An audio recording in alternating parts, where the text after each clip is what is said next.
And thank you for joining me, Bill Morse, on What Do You Think? Today is Thursday, August 12th, 2021.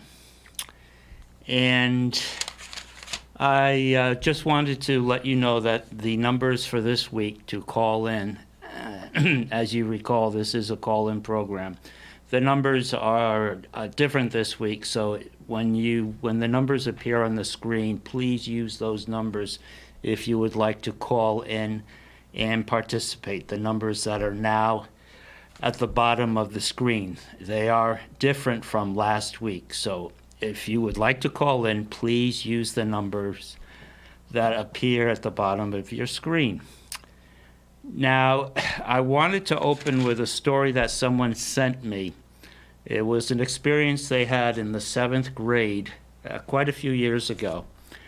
And the teacher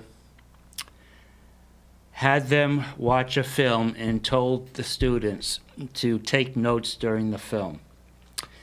Well, the film went on and everybody was looking at the film and taking notes. And the teacher stopped the film abruptly, or paused it, after about 5 minutes, and said to one of the students, "Jeff, why aren't you taking notes?" Jeff had been taking notes and protested his innocence. "I was taking notes." And the teacher said, "Did anybody else see Jeff taking notes?" A few hands went up, and the classmates said, "Yes, Jeff was taking notes." And the teacher said, "I don't believe that. I think I'm going to send Jeff to the principal and let the principal talk with Jeff about taking notes during a film strip." None of the students protested after that. They just quietly looked at their notes, they looked out the window, they looked away.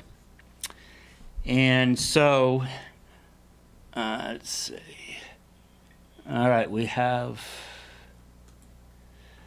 so the students looked away, kind of embarrassed for Jeff. Well, Jeff, the teacher called a hallway monitor, and the hallway monitor took Jeff to the principal's office. The teacher came back inside the classroom. The students again were shifting uneasily in their desks, in their chairs, looking out the window, avoiding eye contact with the teacher, avoiding eye contact with each other. And the teacher said, "Well, that was easy to do," and said nothing for about a minute. Just let that sink in. The students had been watching, or had been studying, the life of Anne Frank. Now, for those of you who don't know who Anne Frank was, she was a young Jewish girl in Amsterdam during the beginning of the German or Nazi occupation. And the Jews were being rounded up to be sent to concentration camps or to work camps.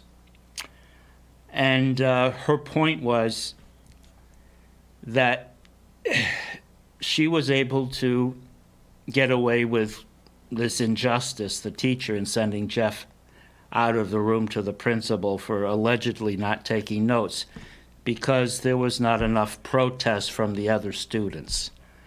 And that protest takes courage, and it takes determination, and it takes a firm belief that what is right, and anything beyond that violates principles by which most of us try to live. And the teacher wrote on the chalkboard 5 minutes later something that I thought was important, something that my friend thought was important, and she wrote, I want to get the words right, "Don't ever let anyone tell you that what you see with your own eyes isn't happening." In other words, don't let anybody pull the wool over your eyes, try to scam you, tell you the opposite of what is true. And it's a duty to ourselves and to each other as human beings, as spiritual beings, to speak up when something isn't right. So I just wanted to share that on an opening note, courage, because today's topic, and we have a caller. I'm going to bring this person in. Let's see. Okay. Is the first caller with me? Kurt, are you there? Yes, can you hear me? Yes, can hear you very well. Are you hearing me okay? Yeah, doing fine. Okay, so you heard the short anecdote from 7th grade? I only saw the last half of it. I just got on the phone line, finding that the phone and access numbers have changed. Yes, So that's true. I just connected. All right, very good. I'm glad you were able to join, and were able to make that adjustment with the change in numbers. But there's a reason I opened up with that story from 7th grade about having courage to speak up when something is done by a person in authority that is not right, that requires feedback, and perhaps, if it's serious enough, resistance or non-compliance. And that is the situation going on right now in Afghanistan. Kurt, I don't know if you remember, after 9/11, America, or Armed Forces of America and civilian contractors became involved in pushing the Taliban out of Afghanistan. Do you remember the start of that, our occupation of Afghanistan, Kurt? Absolutely. Yeah. For a little feedback on the Taliban, who they are and where they came from, I did a little research, a couple of different sources. And Taliban, the word itself, means student in Arabic. It's funny, I've heard of the Taliban since the late 90s, but I didn't know what the word meant. Evidently, it's Arabic for student.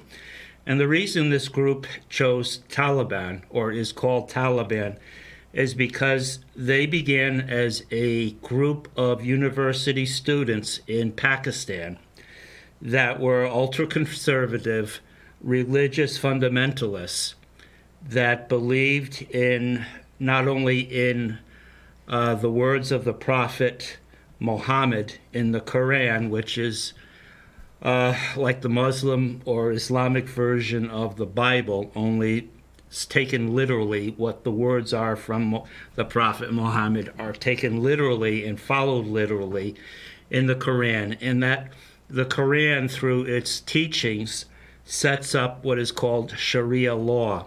And Sharia law is a code of ethics upheld in the court system that guides you in your personal or private behavior and in your public behavior, and also in your relationship with your wife and your children. And after 9/11, there was the Twin Towers and the other two attacks. There was an effort by our intelligence, security forces, and soon after our military to push the Taliban out of Afghanistan. You may remember, Kurt, that Russia was tied up in Afghanistan in a guerrilla war from, I'd say, the early 80s until the mid to late 90s. Does that sound right, Kurt? Actually, I think their involvement kind of spanned about 30 years overall, but basically it was one of the key things of bleeding the Soviet Union financially, and kind of led to the end of the Soviet Union was all the effort they had placed in Afghanistan. You're right, because And ultimately, when it looked like they weren't going to win, they just basically pulled out and said, time to leave. And this kind of sounds familiar today. it's very familiar today, and for probably the same reasons. I think you're right. It was earlier than the early 80s. I think Russia got involved in Afghanistan in the late 70s. I want to say 78. And the president was deposed, and there was an occupational force set up by the Russians. And they remained there, as you said, for more than 20 years. This group of students, with support from the military in Pakistan, even though this support from the military was covert, was hidden, this group of students armed themselves. They started preaching and pushing the beliefs or teachings of Muhammad, of Islam, and the enforcement of Sharia law in rural sections of Afghanistan, and actually took power in the provincial cities and Kabul, the capital, once the Russians left in the 90s. And as you said, Kurt, I think the morale drain, the money and material drain from that Afghan occupation hastened the downfall and the breakup of the Soviet Union. Isn't that essentially what you're saying? Exactly. That was the claim, that it was really the beginning of the end. It sunk so much money in it, similar to the way we've done that in the Middle East as well. Yes. And a little background, many of us, myself included, are weak in geometry too, but geography. And if you look at the letter V, you have on one side of the V, on the western side of the V, you have the country of Iran. And on the other side of the V, like this, you have Iran, and on the other side of the V, you have Pakistan. And in the middle, kind of, in the middle of the V for victory is Afghanistan. Afghanistan is a rather unique territory or unique geography and people. I didn't know this, but more than 50% of the land is mountainous and is over 5,600 feet in elevation. So you've got mountains. Whenever you have a topography that is that mountainous, it's hard for railroads to be built through there. Its roads wash out because you, at that high elevation, you have water from melting snows. You can't build runways very easily because none of the land is flat. So it's a helicopter type of situation for bringing people in or out, or it's going through very twisty, turny roads with lots of hairpin turns, and it to go 1 mile as the crow flies, you may have to build 5 miles of road to reach that one point A to point B, as I said, as the crow flies. So in the country itself is rather large. It's the size of France, to make a European comparison. And to make a U.S. comparison, France or Afghanistan is roughly the size of Texas. Texas is very big. It takes 4 hours to drive from one city to another in many areas in Texas. Kurt, you spent time in Houston. You know exactly about distances in Texas. It is a 4-hour ride to go between Houston and Dallas. Yes. I was stationed. Exactly. I was stationed for 9 months. No, it seemed like 9 months. It was probably shorter than that. In San Angelo, in western Texas. And San Angelo was 4 hours from anything over 5,000 in population. And that's just, and it's flat. Well, picture that type of stretch, but all mountains. And then you have an idea, the logistical nightmare of moving things from one place to another. It explains why these communities, these provincial capitals, which are medium-sized cities in themselves, are often isolated. And so the Taliban, after the Soviet Union pulled out, the Taliban came in. They had been working with rural populations, village by village.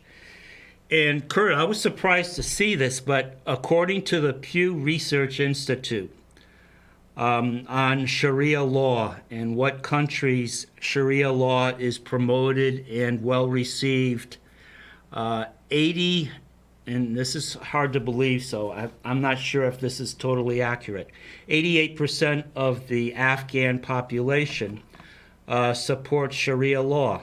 Now that includes, now when we say 88%, are we talking men or are we talking women? Because under Sharia law, women do not have a voice, even in court testimony. Excluded. Yes, even in court testimony, the weight of their evidence or testimony is half that of a man. So I'm wondering right now, just occurred to me, if in this poll or this finding they only sought the opinion of the men in Afghanistan and hence the high figure of 88%. I do not think the women were consulted as to whether or not they support Sharia law. I suppose some of them do, the older ones do, but the younger ones, once the Taliban was pushed out of the provincial capitals, at least by the U.S. and by NATO, because the United States has been there for 20 years, as had NATO. An example, 100 Bundeswehr or German troops were withdrawn outside of one of the provincial capitals in the north, and within 3 or 4 days that provincial capital fell into the hands of the Taliban, who gratefully used the abandoned camp of the Bundeswehr or German delegation as a launching point for further attacks and further territory conquest. So it's interesting that as the NATO troops are withdrawing from the rural or I shouldn't say rural, from the urban areas, the Taliban is coming in, taking advantage of the abandoned equipment, the air bases, and with help from Pakistan, covert help, military help, they've been actually able to take over NATO facilities and use them to their own benefit. And when I was learning this or brushing up on this, it occurred to me this same thing happened in Vietnam. When the Viet Cong came down, they started a guerrilla war. They were successful first in rural areas, and then, Kurt, if you remember, because you and I are both the same age bracket, they would make attacks on provincial capitals with some success and sometimes not. Sometimes the attack was just to feel out the military response of the Americans. Does that make sense to you, a parallel or a comparison between our experience in Vietnam and our experience these past 20 years in Afghanistan? Does that make sense to you, Kurt? It does. It sounds very much the same. The only thing is, we were fighting communists from the north in Vietnam during the 60s, and now we are fighting religious fundamentalism or Islam. And I thought I would go through some of Sharia law just to let everybody know how things were between the Russian occupation and the American/NATO occupation, and how they're going to revert once, well, they're already reverting in the capitals that the Taliban has taken in the last 1 month. This is happening now, weeks. And so in Sharia law, And again, Sharia law is a religious law based on the Quran, which is the book written by the Prophet Muhammad. And these words are taken literally. Although a judge in an Islamic court does have some leeway as to how the punishment is administered.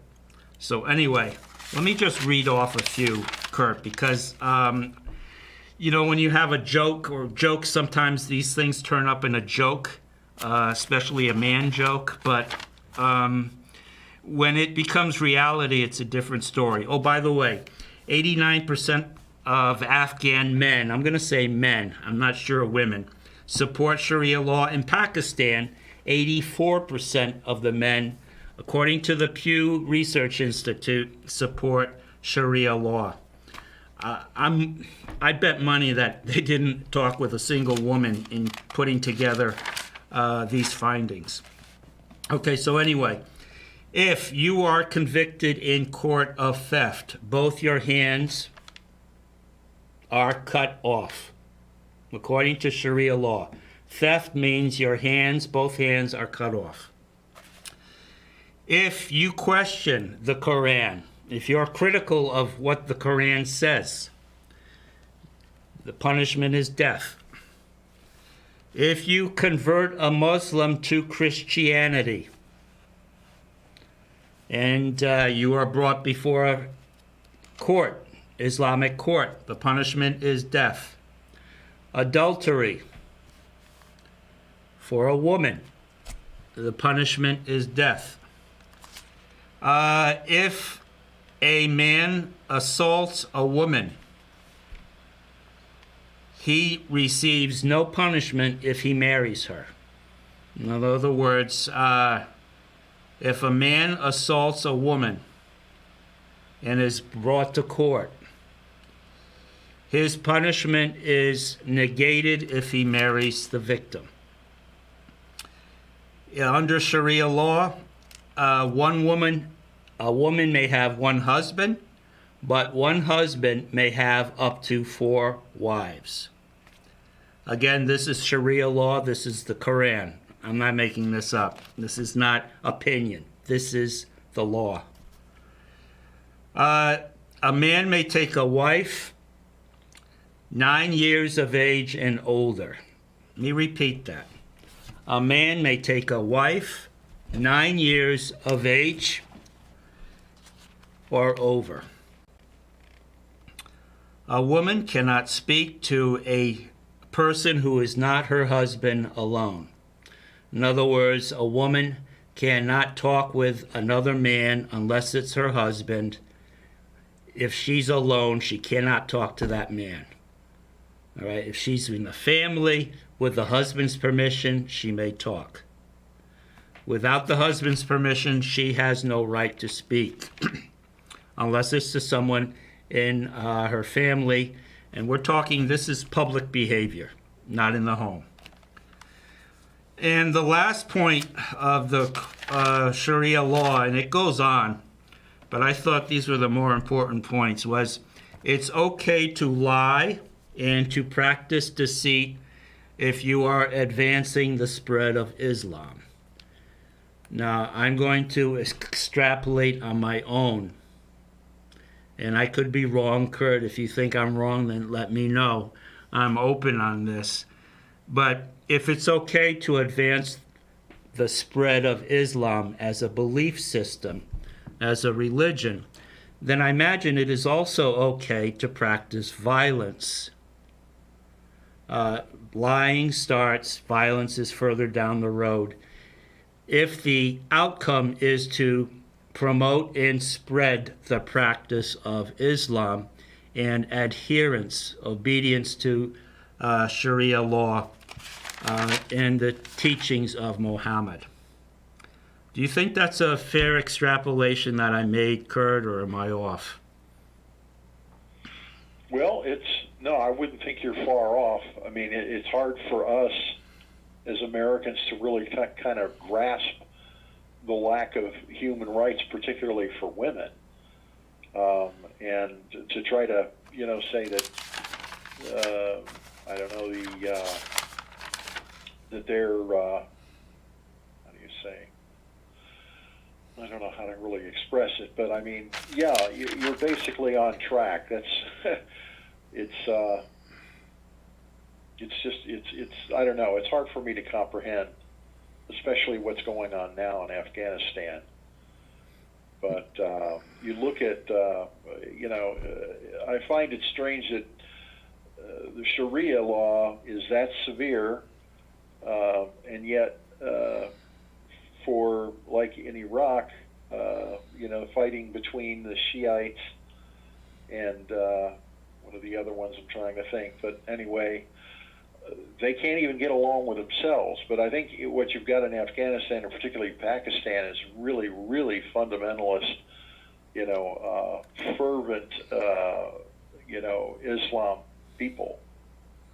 But I just, I don't know. It's hard for me to understand all of that. I don't purport to know anything about Islam, but I mean, to say it's okay to lie, I mean that's. I cannot believe Muhammad would have said that if it's just to advance the world of Islam. It just seems a stretch. So well, I mean, to expand that off to what you said, I mean, sure. I mean, why do you think they're working so hard? They haven't even kind of waited for us to leave, and yet now they're just pushing. From what I understand from television, they claim half the country's been regained by the Taliban. I mean, you would think they'd wait a few months after we've pulled out and then do all of that. But I mean, that's how intense they are. That's how driven they are. And that's very true. Leave a few hundred folks over there. It's really not good. It reminds me what the Taliban is willing to do. Live in very inhospitable rural locations, live in caves, live in very arid, very desert-like climates, extremes between hot and cold. To have the fervor, the belief and most of these are young men. And of course, under Sharia law, you grow a beard. I mean, we laugh. They all have beards like the 12 apostles. But that's part of Sharia law. You do not shave. Muhammad obviously had a beard. So I think of that, and then I think of the tenacity of the Viet Cong in the 60s that were getting by on a bowl of rice, and I don't know what we would do. We would probably have to be starving before we would consider eating rodents. You know what I mean by a rodent, a rat. Oh, yeah. But these are people that lived in tunnels. They had a tunnel system throughout North and South Vietnam. They had a tunnel system going into Cambodia, tunnel system going into Laos, and these were built with picks and shovels. You didn't have caterpillars doing this work.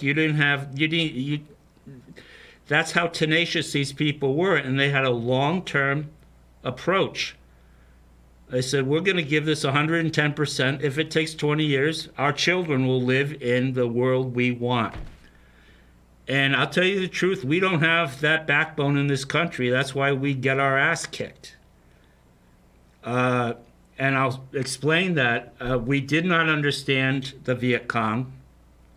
We didn't understand their drive. We didn't understand what they would go through in order to succeed in bringing their system of government and their belief system into the rest of Vietnam. We do not understand the Taliban.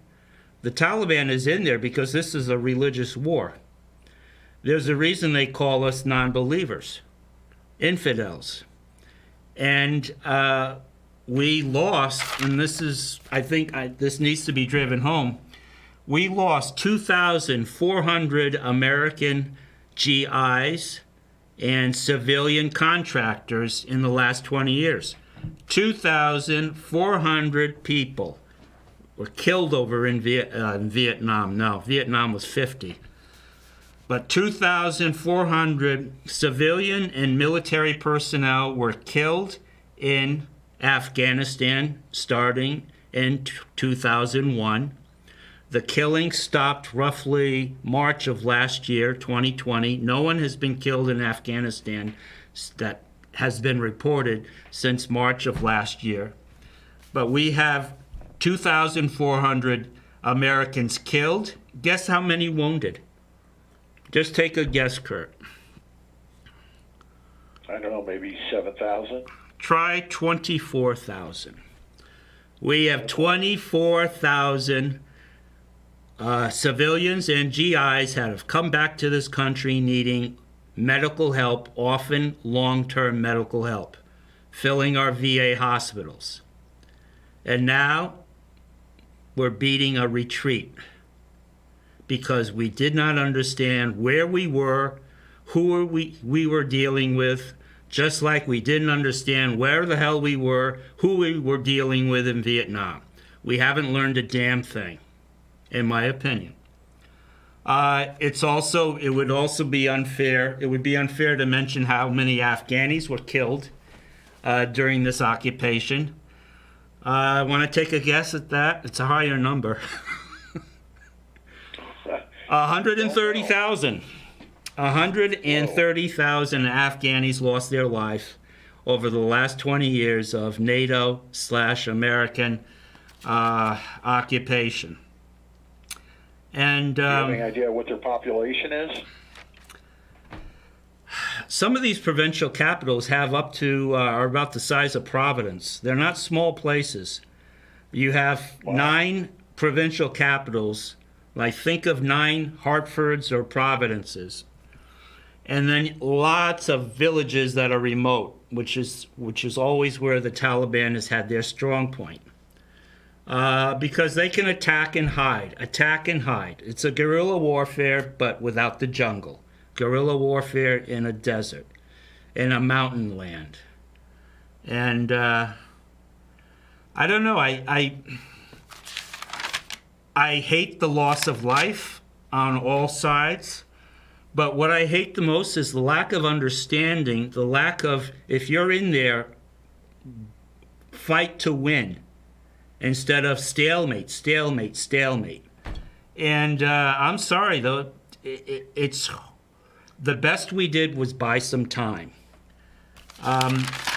The local government that we were propping up in Kabul is blaming us for backing out.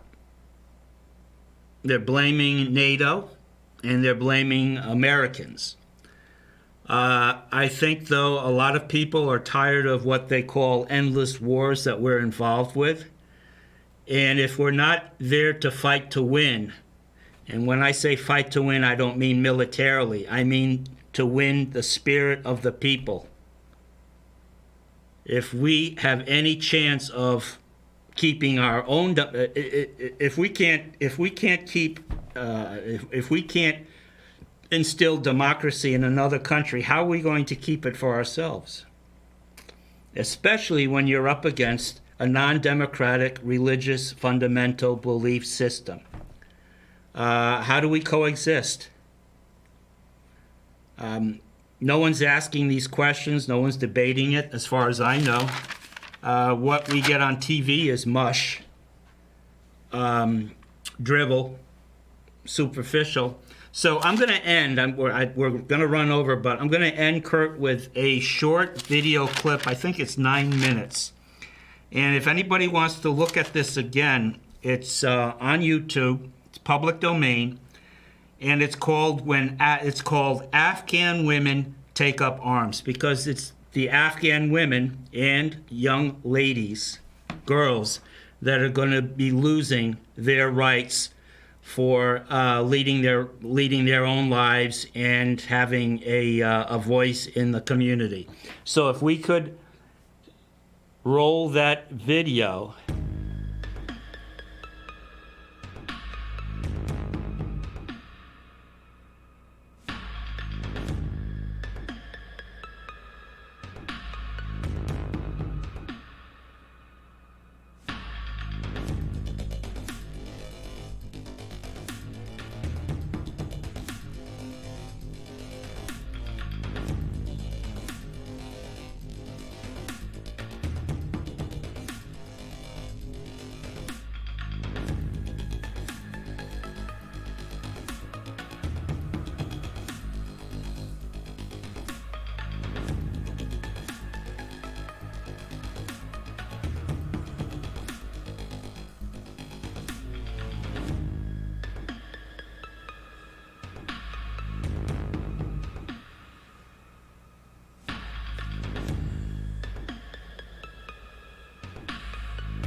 fear is that they will disrespect them, they will use them, abuse them, or molest them, or whatever, and also they will kill them.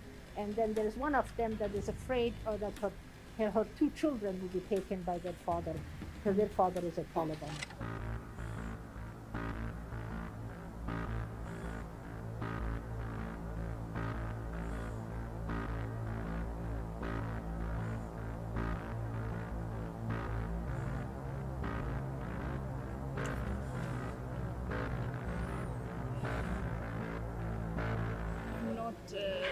Feeling good, because if they come back to Afghanistan, so we will have lost all of these rights to go out or even go out of home.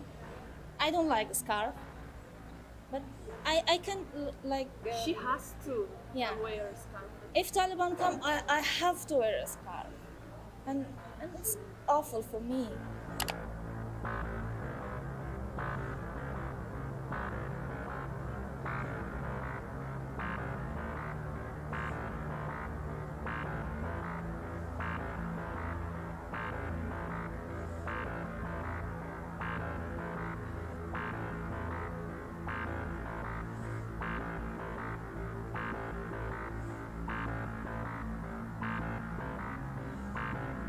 Will this just get worse?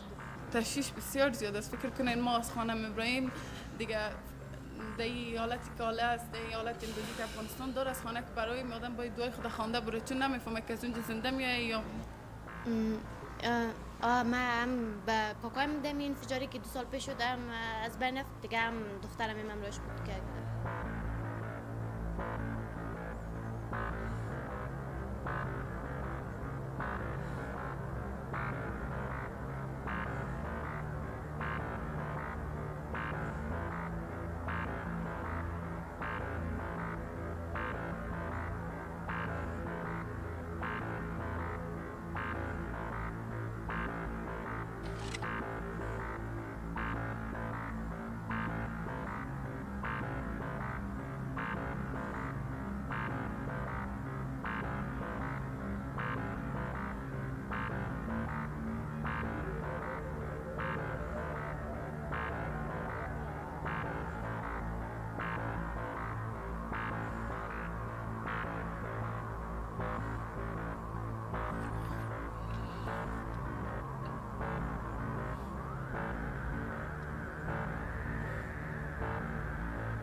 Okay. All right, very good. Thank you for viewing those clips from Afghanistan. That video was actually posted about a week ago as more of an update, as you probably, or as you may have heard on your local TV news stations, those that still have international news, that one half of the country is in control of the Taliban. Kabul, the capital, which is in central Afghanistan, is still holding out with its own security forces, I mean the Afghan army. And there are perhaps 2 provincial capitals that are still in Afghan army hands. 7 of the 9 provincial capitals have fallen into Taliban hands. And so the rule of Sharia law through the Quran has started already. And the women that you see will not only lose their education or chance of education, but they will lose the right to choose or have a voice in who they marry, where they live, and will lose their rights for representation in court before an Islamic judge. So we'll close there.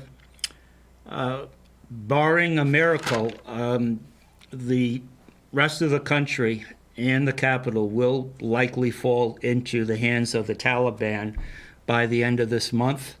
Once our U.S. troops are totally pulled out, as well as NATO troops. I'm going to ask you to keep in your prayers the families of the Americans that fought and died in Afghanistan over the last 20 years. All 2,400 and some odd Americans. Also for the 130,000, was it, Afghanis that have died over the last 20 years. And for the 24,000 Americans that have come back wounded that are sitting in hospitals because of combat in Afghanistan. So we'll see. I think next week we'll have kind of an epilogue. We'll know more what the situation is like. But barring a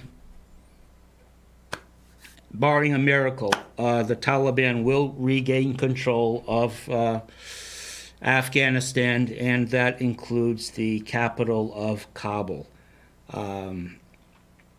The government, again, a parallel with Vietnam, the government is corrupt, ineffective, and ready to leave to safe havens with their bags and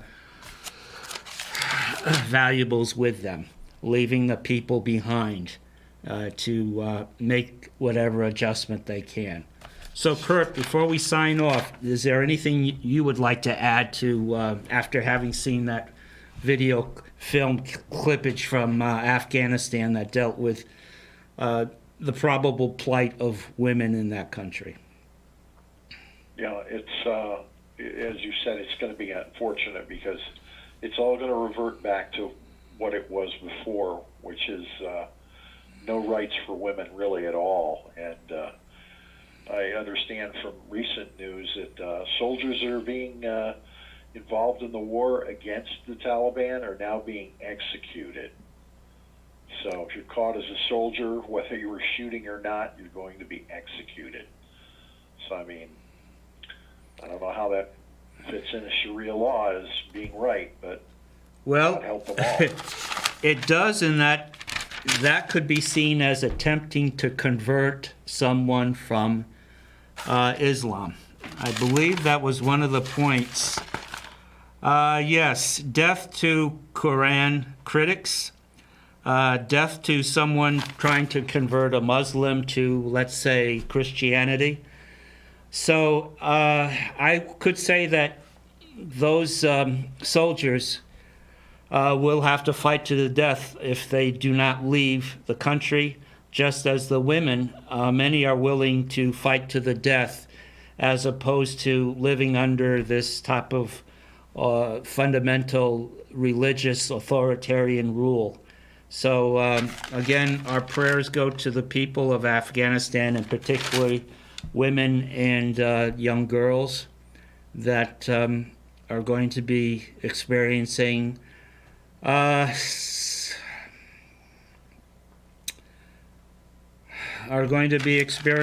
Loss of rights. Loss of rights. Thank you. All right. Anything else, Kurt, before we say goodbye?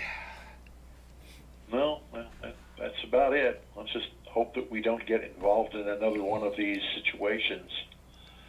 You know, the Russians should have taught us with all their effort in Afghanistan that it doesn't work, and really no external power has ever dominated Afghanistan. They've always basically, reverted back to their own rule. That's true. Certainly was true with the British, wasn't it? Right. The British were the first empire, the Russians the second empire, the U.S. the third and last empire, or the current empire that has had its butt kicked and has been pushed out. All right, Kurt, we'll talk later. I appreciate you calling in. I like feedback, and again, anybody is welcome to call in during the program. Again, next week we'll be back 5:45 Thursday, and we'll give a brief update as to the situation in Afghanistan. But thank you for tuning in. Have a good weekend, and Kurt, we'll talk soon. God bless. Thank you. We'll see you. Bye-bye.